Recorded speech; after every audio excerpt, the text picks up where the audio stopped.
하나님의 말씀은 누가복음 9장 1절부터 9절 말씀입니다. 말씀을 우리 함께 읽겠습니다. 예수께서 12 제자를 불러 모으사 모든 귀신을 제어하며 병을 고치는 능력과 권위를 주시고 하나님의 나라를 전파하며 앓는 자를 고치게 하려고 내보내시며 이르시되 여행을 위하여 아무것도 가지지 말라.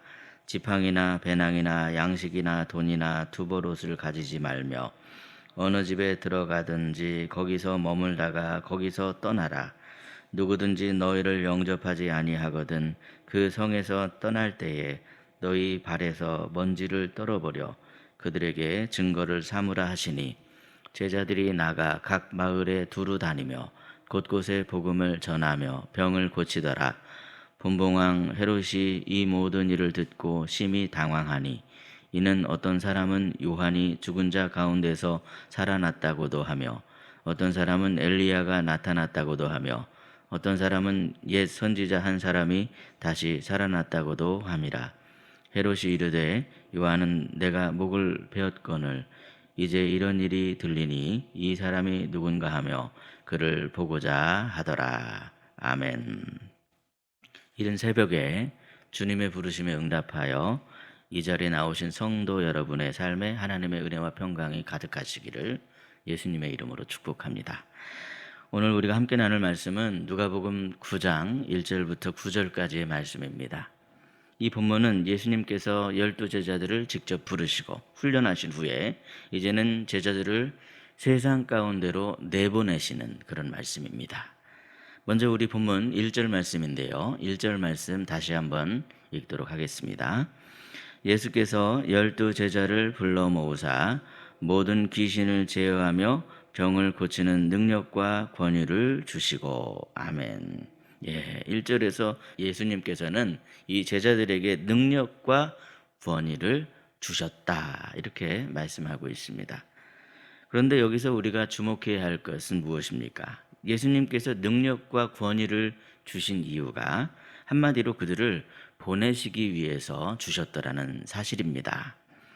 사람들은 능력을 받으려는 이유가 대부분 안정을 위해서 능력을 받으려고 할 때가 많지만 주님이 능력을 주시는 목적은 안정이 아니라 사명이라는 사실을 우리는 기억해야만 합니다. 그러니까 예수님께서는 우리에게 능력을 주실 때 우리가 단지 그것을 가지고 안정만을 추구하며 기뻐하고 만족하는 것으로만 머무는 것이 아니라 그 능력을 가지고 이 땅을 살아가는 영혼들을 향해서 나아가라 그렇게 말씀하시더라는 사실입니다. 그러므로 첫 번째로 우리가 이 사명은 보냄에서 시작된다 하는 그 사실을 이 새벽에 꼭 기억하실 수 있길 바랍니다. 우리 본문 2절 말씀인데요. 2절 말씀 함께 읽겠습니다. 하나님의 나라를 전파하며 앓는 자를 고치게 하려고 내보내시며 아멘. 사랑하는 성도 여러분, 우리의 신앙이 자꾸만 정체되는 것 같고 지루해지는 것 같다 그렇게 생각되는 이유는 그것은 한마디로 보냄받는 그러한 삶을 살고 있지 않기 때문인 경우가 정말 많습니다. 물론 우리가 예수님을 따르긴 합니다. 예수님을 따르지 않는 것이 아닙니다.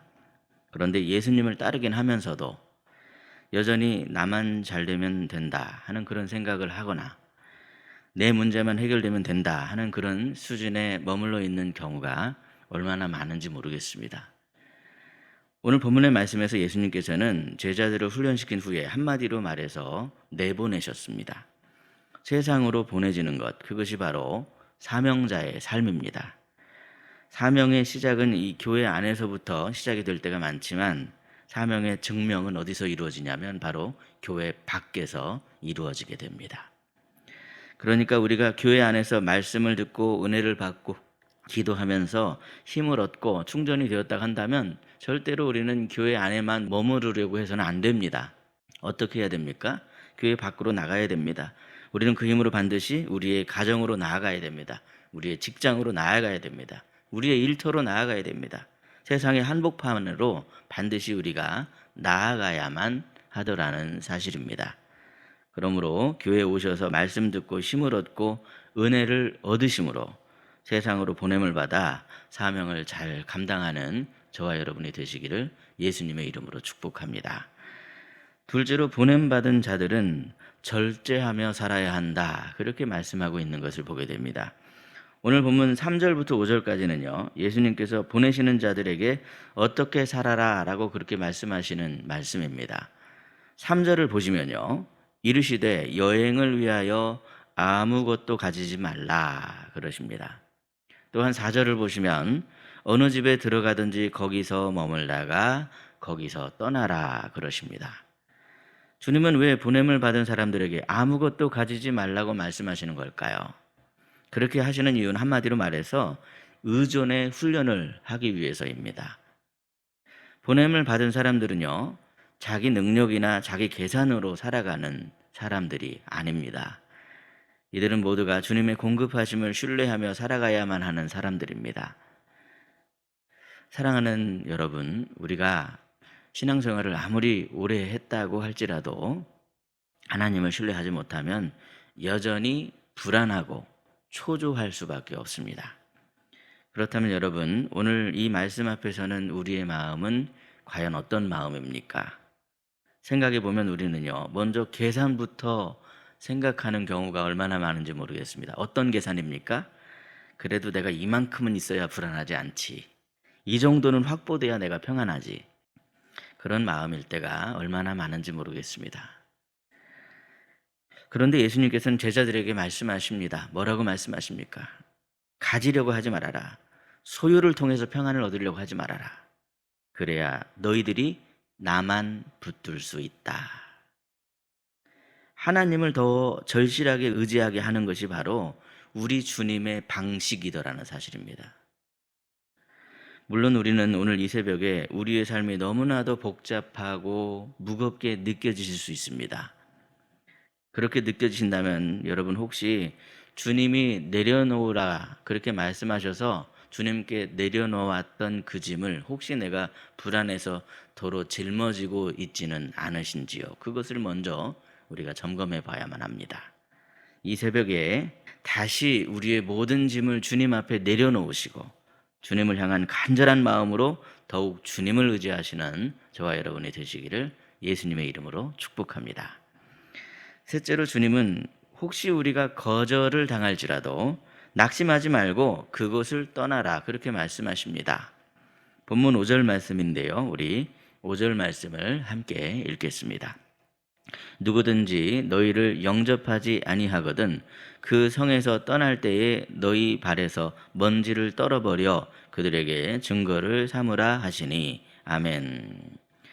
사랑하는 성도 여러분, 우리가 복음을 전하고 진심을 다해서 사랑을 베풀지라도 때로는 거절을 당할 때도 있고 심지어는 비난을 받게 되는 그런 경우도 있습니다. 그런데 예수님께서는 그러한 상황에서 제자들에게 뭐라고 말씀하십니까? 그 성에 나갈 때 먼지를 떨어버려라 그렇게 말씀하십니다. 과연 예수님의 말씀 무슨 뜻이겠습니까?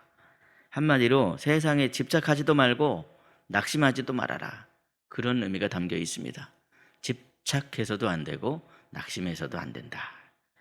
사람들에게 거절당했다고 해서 절대로 우리가 실패한 것이 아닙니다. 복음을 전한 것 자체가 순종이고 승리입니다. 여러분, 하나님께서는 우리에게 결과를 원하시는 것이 아닙니다. 하나님께서 우리에게 원하시는 것은 순종입니다. 우리가 순종할 때 하나님께서 그 결과를 만들어 주시는 하나님이십니다. 순종이 제사보다 그래서 낫다 그렇게 말씀하시는 거 아니겠습니까? 결과는 순전히 다 우리 하나님께 달려있고 오로지 순종이 우리의 몫이다. 그 점을 이 새벽에 꼭 기억하시고 낙심하지 마시고 오직 사명에 순종하심으로 말미암아 사랑받고 칭찬받고 존귀함을 얻기에 부족함이 없는 사랑하는 성도 여러분이 되시기를 주님의 이름으로 축복합니다. 여러분, 그런데 그게 다가 아닙니다. 우리가 하나님의 일을 제대로 시작하면 그때부터 세상이 주목하게 되는 것을 보게 됩니다. 우리 7절 8절을 먼저 읽도록 하겠습니다. 7절 8절 시작. 분봉한 헤롯이 이 모든 일을 듣고 심히 당황하니 이는 어떤 사람은 요한이 죽은 자 가운데서 살아났다고도 하며 어떤 사람은 엘리야가 나타났다고도 하며 어떤 사람은 옛 선지자 한 사람이 다시 살아났다고도 함이라. 아멘. 예. 본문 7절을 보시면요, 이 모든 일을 듣고 이렇게 말씀하고 있는 걸 보게 되죠. 제자들이 나가서 복음을 전하고 병자들을 고치고 귀신을 쫓아냈다 하는 그 소식이 지금 널리 퍼져나갔다 하는 그런 의미의 말씀입니다. 그 소식을 들은 당시 세상의 권세자인 헤롯은요, 심히 당황했다 그렇게 말씀하고 있습니다. 사랑하는 여러분, 하나님의 사람들이 본격적으로 사명의 그 삶을 시작하면, 사명을 따라 살기 시작하면 당연히 세상이 들썩들썩할 수밖에 없습니다. 세상은 흔들릴 수밖에 없습니다. 그러니까 우리가 주님의 말씀대로 순종해서 복음대로 살아가기만 하면, 우리들 한 사람이 이 세상에서 제대로 거룩한 삶을 살아가기만 하면 그 영향력이 바로 우리의 가정에 미치게 되고 우리 주변에, 우리의 일터에 미치게 되고 세상에 미치게 된다 하는 그런 말씀인 것이죠. 오늘 이 아침에 우리 모두가 하나님이 기뻐하시는 그런 순종의 사람이 되어서 세상을 변화시키는 저와 여러분이 되시기를 간절히 소망합니다. 여러분, 이 새벽에 주신 이 말씀을 꼭 기억하십시오. 예수님께서는 우리를 보내십니다. 보냄받은 자들은 오직 주님만을 의지해야만 합니다. 거절당해도 낙심하지 않습니다. 세상은 반드시 이 하나님의 일을 주목하게 됩니다. 그러므로 오늘도 우리에게 사명을 주시는 주님의 말씀에 순종으로 반응하심으로 말미암아 세상에서 하나님의 일을 나타내는 축복의 통로, 축복의 사닥다리가 다 되시기를 예수님의 이름으로 축복합니다.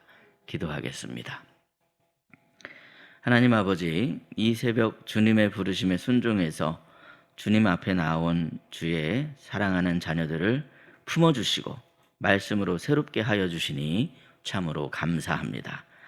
오늘 말씀에서 예수께서 제자들을 불러 훈련시키시고 그들을 세상으로 보내셨던 것처럼 우리도 이제 말씀을 받은 자로서 그냥 멈춰서 있지 않게 해주시고 사명을 따라서 다시 세상 한복판으로 나갈 수 있도록 저희들을 친히 인도하여 주시옵소서.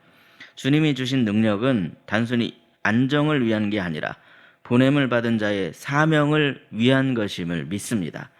그러니 오늘 이 말씀 앞에선 저희들이 더 이상 내 문제만, 내 자리만 바라보는 그런 신앙에 머물지 않게 하시고 주님의 마음을 품고 잃어버린 영혼을 향해 나아가는 저희들이 되게 하여 주시옵소서.